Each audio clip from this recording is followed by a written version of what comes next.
का प्रदर्शन। बिहार में मतदाता वेरिफिकेशन के विरोध में काले कपड़े में प्रदर्शन किया, वो खबर हमने आपको दिखाई। लेकिन खबर यह भी कि मानसून सत्र के तीसरे दिन की कार्यवाही शुरू हो गई है। एक तरफ संसद परिसर में विपक्ष का जोरदार हंगामा, दूसरी तरफ सदन की कार्यवाही शुरू हो गई है। ये लाइव तस्वीरें हम आपको दिखा रहे हैं।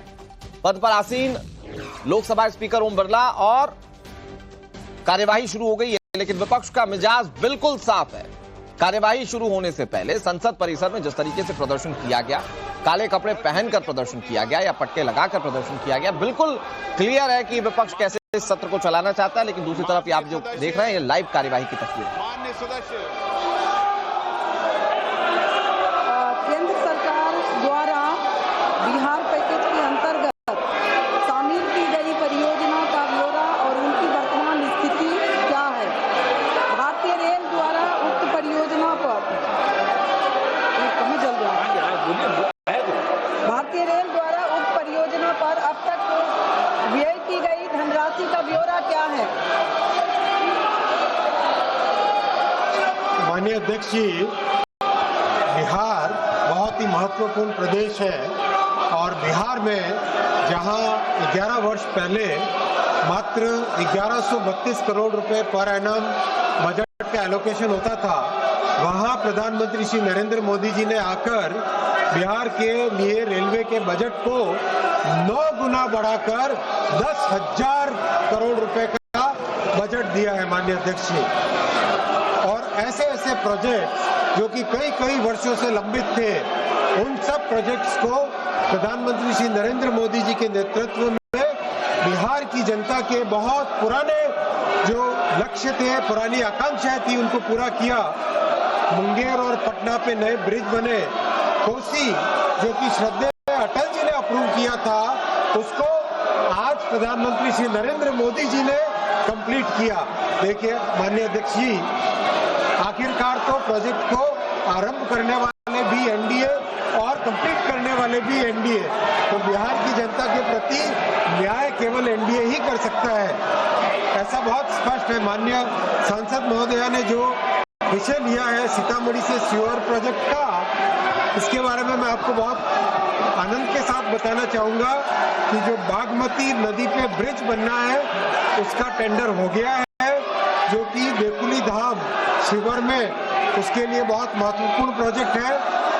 जमीन के अधिग्रहण के लिए 262 करोड़ रुपए जमा हो चुके हैं और काम बहुत अच्छा तेजी से चल रहा है।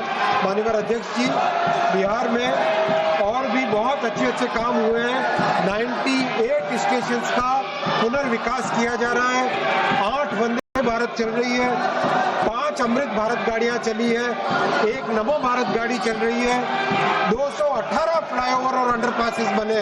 माननीय अध्यक्ष जी, बिहार के प्रति रेलवे का संपूर्ण दायित्व है और बहुत तेजी से उसमें काम कर रहे हैं। माननीय सदस्य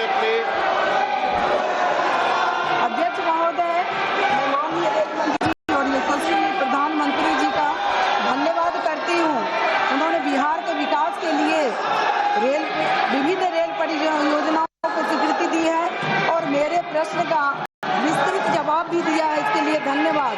मैं शिवहर लोकसभा क्षेत्र का प्रतिनिधित्व करती हूँ और शिवहर के लोग स्वतंत्रता के 75 वर्ष बाद भी demands discussion over discrimination against Bengali migrant workers in other states. The notice of Dr. V. Sivadasan demands discussion over the growing number of air safety incidents in India. Honorable members may recall the detailed rulings on the Rule 267 imparted by the Chair on 8th December 2022 and 19th December 2022. The same have been reiterated a number of times. Since these notices do not conform to the directives imparted by the Chair, the same are declined. Please.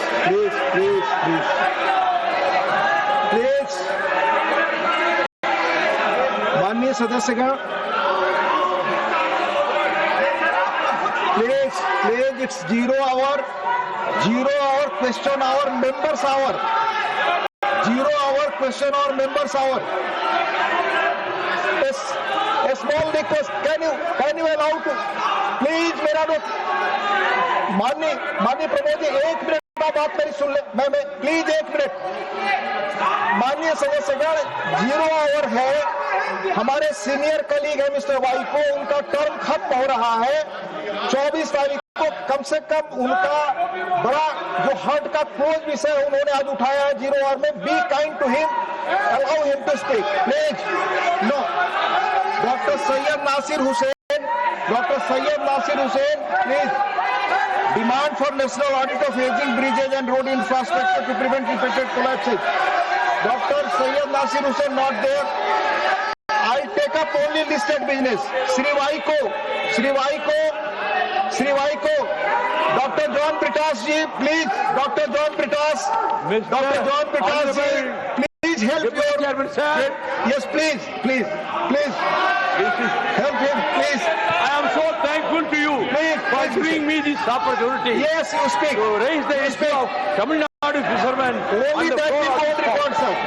Only that will go on record. Sir, unfortunately, instances of arrest of Tamil fishermen and attack on them by Sri Lankan Navy have increased year by year since the start of 2025. The arrests have totaled 150 fishermen with 20 boats confiscated. The situation has created significant financial hardship for fishing families who often face substantial fines to secure their relatives' release. Recently, 6 Indian fishermen, Tamil fishermen, were apprehended by Sri Lankan Navy on 13th July 25 and their motorized fishing boats seized.